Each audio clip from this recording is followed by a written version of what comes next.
Assalamualaikum warahmatullahi wabarakatuh. Selamat pagi teman-teman semua. Kembali lagi bersama saya Afif di Kebun Hanif. Ini saya akan mencoba untuk membuat sebuah bedengan atau sebuah area tanam ya yang biasa kita lakukan. Salah satunya adalah dengan metode lasanya garden bed atau bedeng kue lapis. Kenapa disebut bedeng kue lapis ataupun lasanya? Karena isinya memang berlapis-lapis ya. Jadi istilahnya kita seperti membuat kompos in situ ya di dalam bedeng, dan yang kita butuhkan memang adalah bahan-bahan organik. Saya akan coba untuk mempraktekkan untuk menyusun bagaimana bahan-bahan organik yang didapatkan dari sekitar kita bisa dimasukkan ke dalam bedeng gitu. Adapun cara yang pertama kali kita bisa lakukan adalah dengan melakukan aerasi tanah. Jadi aerasi tanah ini menggunakan garpu tanah ya. Jadi fungsinya apa? Agar tanahnya tidak keras dan tanahnya gembur dan oksigen bisa masuk sehingga kehidupan di dalam tanah akan terjaga dengan baik ya. Jadi yang pertama kali kita lakukan menggemburkan tanahnya. Jika di atas tanahnya ini misalnya sudah terdapat tumbuhan liar ataupun gulma misalnya ya, kita bisa mencabutnya ataupun kita bisa langsung tutup dengan kardus ya. Jadi nantinya akan terdekomposisi ataupun akan mati gulmanya, sehingga nanti menjadi pupuk bagi tanahnya ya, dan karena tidak mendapatkan sinar matahari sehingga dia tidak akan tumbuh ya. Nah, setelah di aerasi selanjutnya kita akan menyimpan kardus-kardus bekas. Punten, Kang, boleh ambilin kardus bekas. Nah, jadi kita simpan di sini di atas bedeng. Tujuannya apa? Tujuannya untuk mencegah pertumbuhan gulma atau tumbuhan liar yang ada di tanah asal ya. Nah, jadi ini kita tutup dengan kardus ya.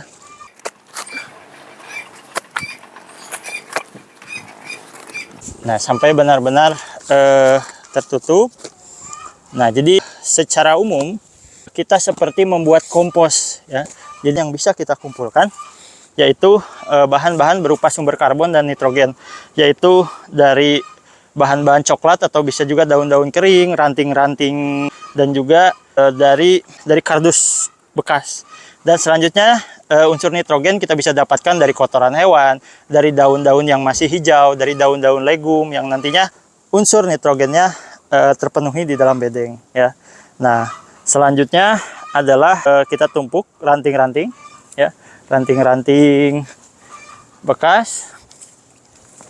Kita tumpuk seperti ini sedikit saja, tidak perlu banyak-banyak.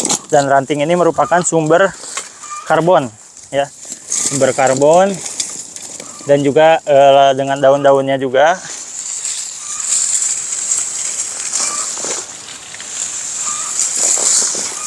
Ya. Nah, lalu selanjutnya masukkan daun-daun hijau. Daun-daun hijau.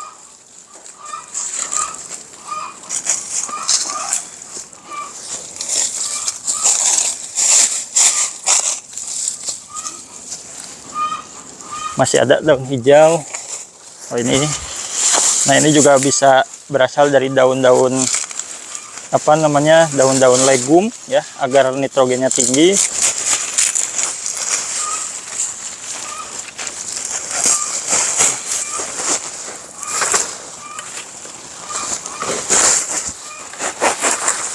Lalu masukkan lagi selanjutnya adalah kotoran hewan ya. Kotoran hewan yang yang itu. Nah, dimasukkan cangkulnya.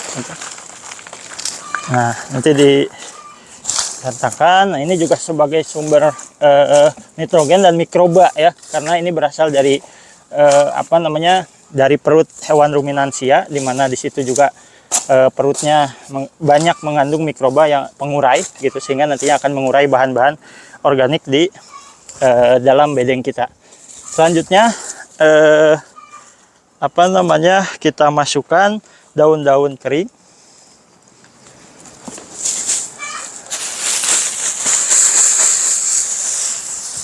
Nah, jadi memang seperti kue lapis ya. Jadi berlapis-lapis. Ya, cukup. Daun-daun kering. Lalu selanjutnya kita masukkan media tanam.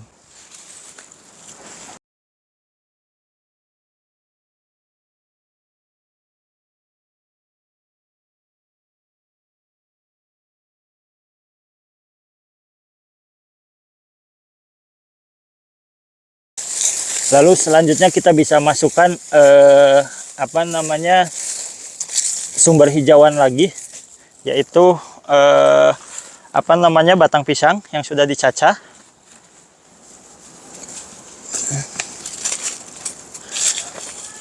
Fungsinya dia sebagai sumber kalium dan fosfor.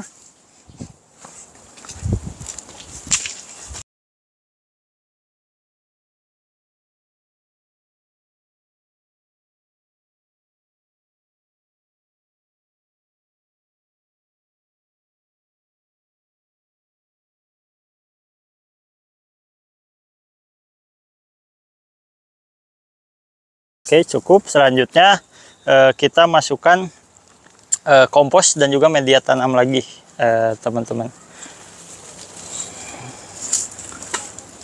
Di situ ya, ember itu masukkan, dan juga komposnya nanti.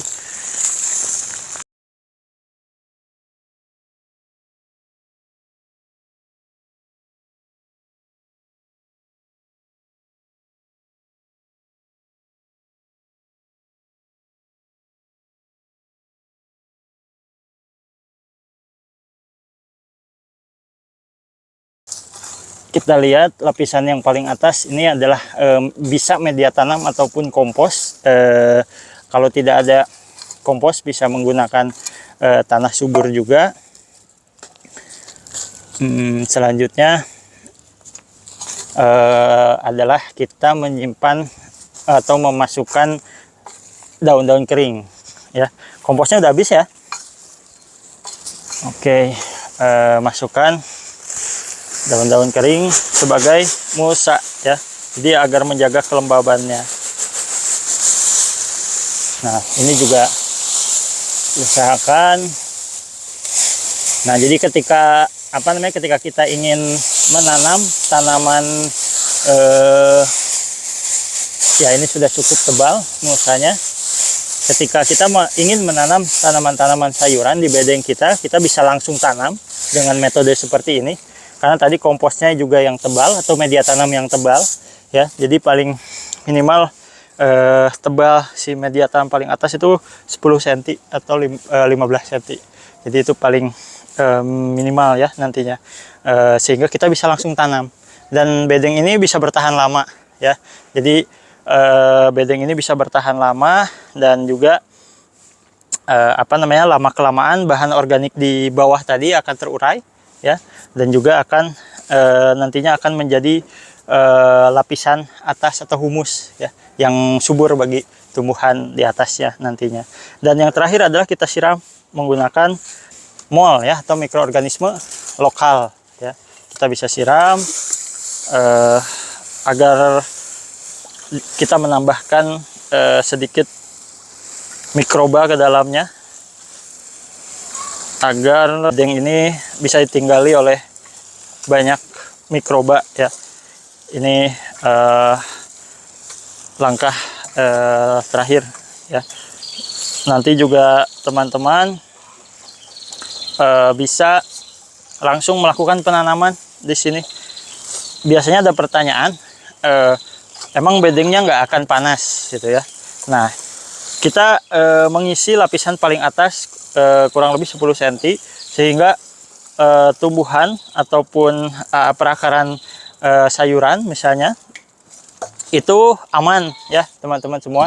Dan juga karena ini kan sifatnya slow release ya, jadi dia lama-lama lapisan bawahnya juga akan menjadi tanah juga ya, sehingga nanti lama kelamaan justru akan makin bagus, dan ini bisa bertahan lama gitu ya, bisa bertahan berbulan-bulan bedengan ini ya. Selanjutnya kita tinggal, ketika bedengan ini menyusut, kita tinggal berikan lagi kompos, berikan lagi contohnya misalnya cacahan batang pisang ya, dan diberi lagi kompos media tanam, nanti tutup lagi mulsa. Jadi selanjutnya terus seperti itu.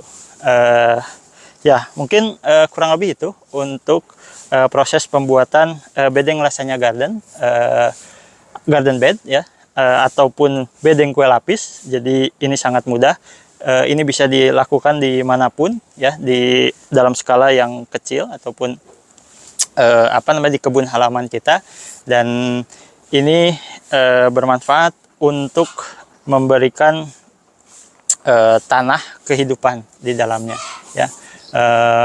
Kurang lebih itu dari saya. Terima kasih. Assalamualaikum warahmatullahi wabarakatuh.